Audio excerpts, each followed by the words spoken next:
चलो देखो, class 9 Hindi chapter 2 है। भारत का पुरातन विद्यापीठ नालंदा।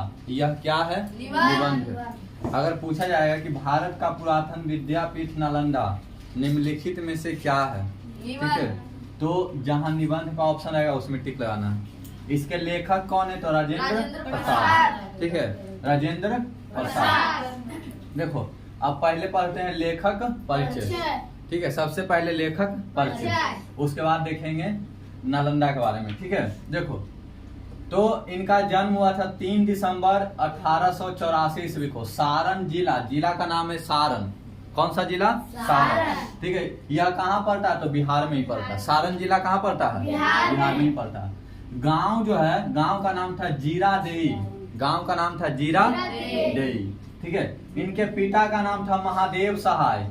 कौन सहाय? महादेव सहाय। देखो यह फारसी एवं संस्कृत के जानकार थे। यह फारसी और संस्कृत जो है बहुत अच्छा जानते थे। कौन? डॉक्टर राजेंद्र प्रसाद के पिताजी यानी महादेव सहाय। देखो इनमें एक शौकीन था, है ना, यह एक शौकीन थे, सॉरी, है ना।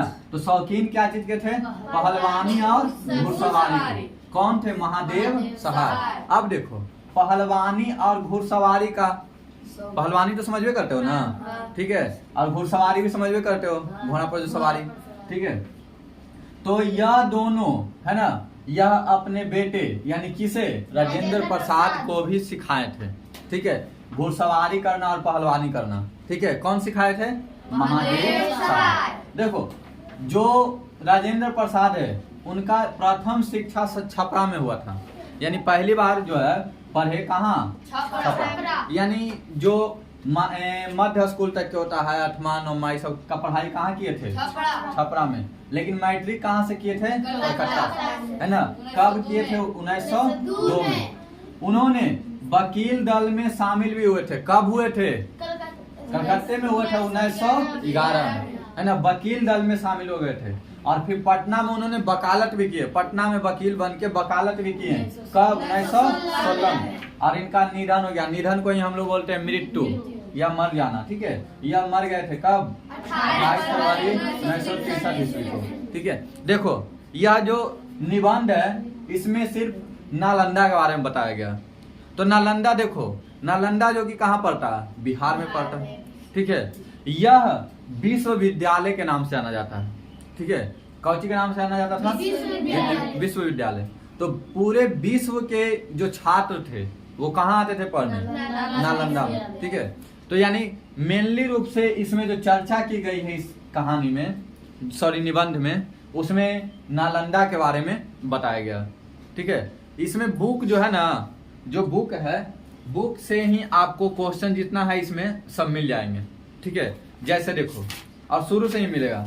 पहला क्वेश्चन क्या है कि नालंदा की वाणी एशिया महाद्वीप में पर्वत और समुद्रों के उस पार तक फैल गई थी।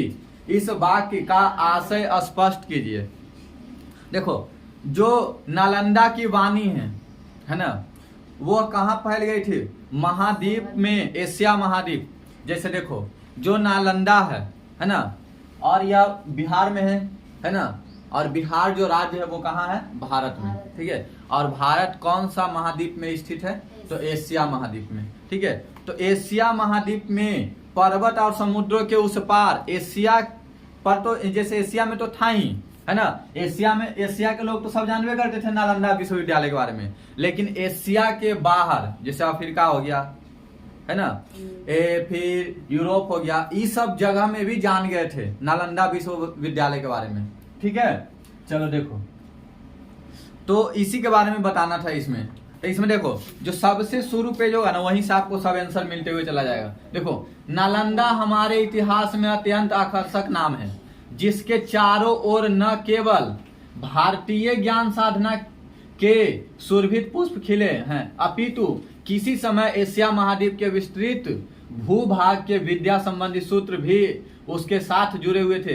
ज्ञान के क्षेत्र में देश और जातियों के भेद लुप्त हो जाते हैं। नालंदा इसका उज्जवल दृष्टांत था।